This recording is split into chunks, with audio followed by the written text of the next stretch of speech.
Inna ad-dina indallahil Islam.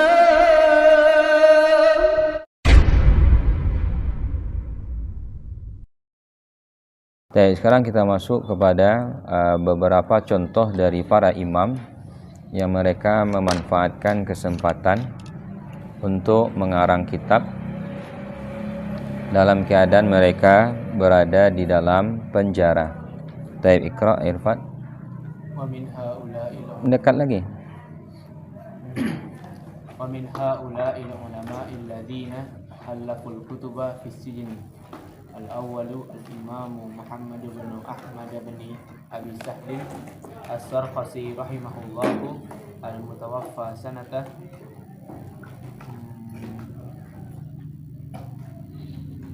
thalathu wa thamannuna wa arba'mi'ah hijriyatan wa qila Sanata mudhaf. Berarti salasin wa samanina wa arba'imi'ah. al-mutawaffa sanata thalathu wa thamanina Salasin thalathin wa thamanina wa arba'imi'atin hijriyatan wa qila sanata tis'ina wa arba'imi'atin hijriyatan. Nah, Sahibu kitabi al-mabsuti istaghalla fursata habsihi wal hayatu furasun faqad naqala Kanawi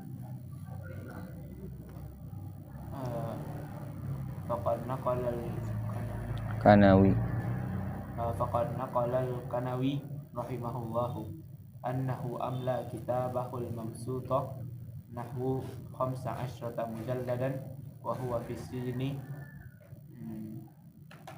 bi awza junda kana mahbusan fil jubbi bisababi kalimatin nasuhabiha al-khaqani wa kana yumli min khatirihi min ghairi mutala'ati kitabin wa huwa fil jubbi wa ashabuhu fi a'la al-jubbi wa qala 'inda faraghihi min syarh al-ibadati hadha akhir syarh al-ibadati bi awdah al-ma'ani wa awjaz al-ibarati amlahu al-mahbusu 'anil jum'i wal jama'ati musalliyan ala sayyidis sadati Muhammadin al-ma'busi bil Muhammadin al-mab'uthi bir risalati wa ala ahlihi minal mu'minina wal mu'minati tamma kitabul manasiki walillahil minnatu walahul hamdud daimul ladzi la yafna amaduhu wa la yanqadi adaduhu. Baik, ini kata pengarang kitab. Ya lebih simpan jadi. Apa yang lebih? Apa yang lebih? Setelah dua dibagi dua-dua. Ya simpan aja dulu.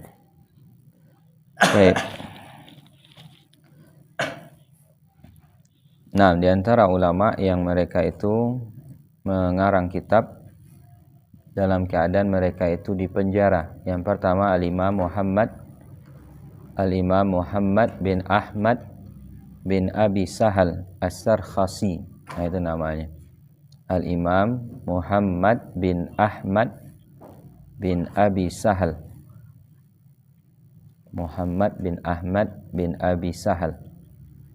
Baik, beliau ini wafat pada tahun 483 Hijriyah dan ada yang mengatakan beliau wafat pada tahun 490 Hijriyah.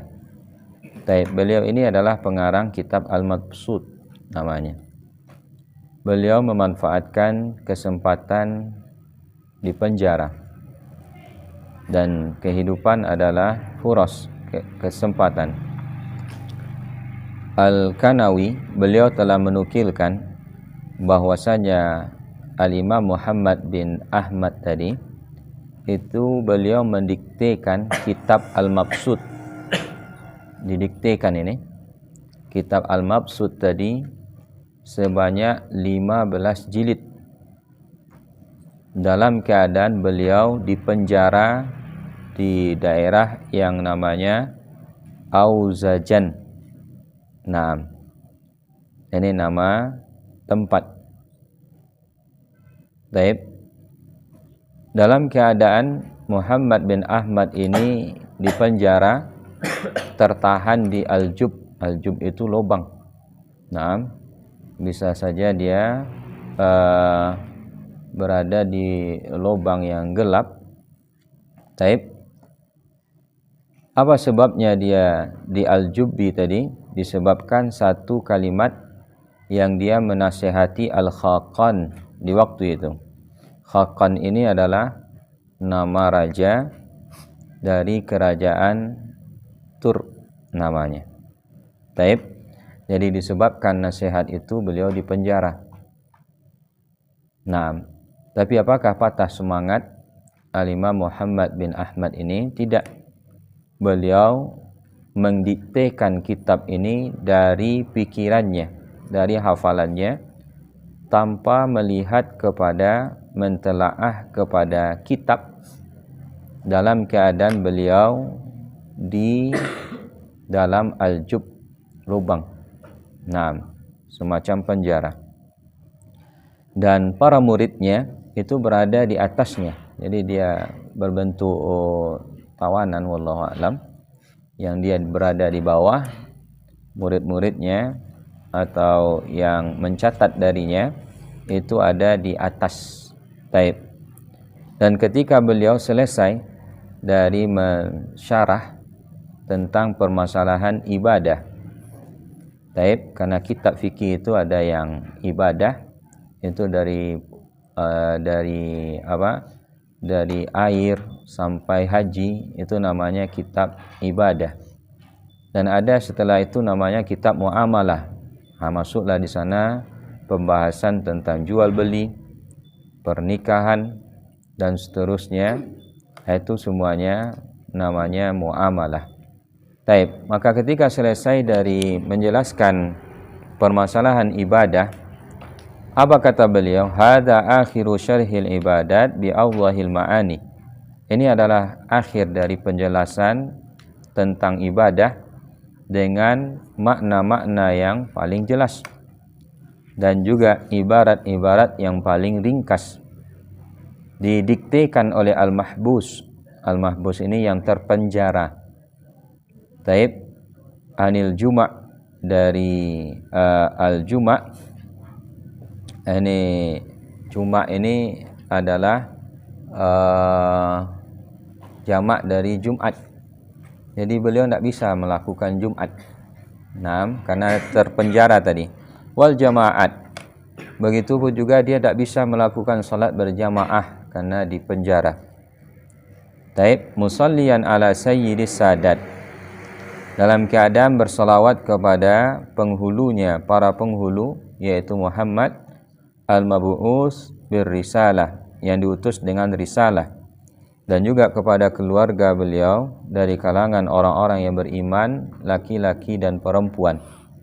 Sempurna kitab Al-Manasik, manasik haji, dan segala puji bagi Allah Subhanahu wa taala atas karunia-Nya, dan pujian yang senantiasa yang tidak akan ada habisnya dan tidak akan hilang bilangannya. Taib. Maka ini menjelaskan kepada kita akan kekuatan hafalan dari para ulama kita yang terdahulu. Bayangkan dia berada di lubang yang gelap, tetapi beliau bisa untuk mendiktekan kitab ini kepada murid-muridnya yang ada di atas. Bisa saja mereka lebih ringan hukumannya, kan gitu. Sehingga mereka bisa untuk mencatat apa yang didiktekan oleh Muhammad ibnu Ahmad bin Abi Sahal. Maka ini pelajaran bagi kita, siapa yang kuat hafalannya. Maka kalau dilihat ulama-ulama terdahulu, maka kita belum ada apa-apanya. Jadi tidak perlu kita sombong, tidak perlu kita merasa lebih dari kawan kita. Sebagaimana kalau kita lemah hafalannya, maka jangan putus asa, karena keberkahan itu dari Allah Subhanahu wa taala. Baik, lanjut. وقال في شرح الإقرار انتهى شرح الإقرار المشتمل على المعاني على ما هو من الإصرار أملاء المحبوب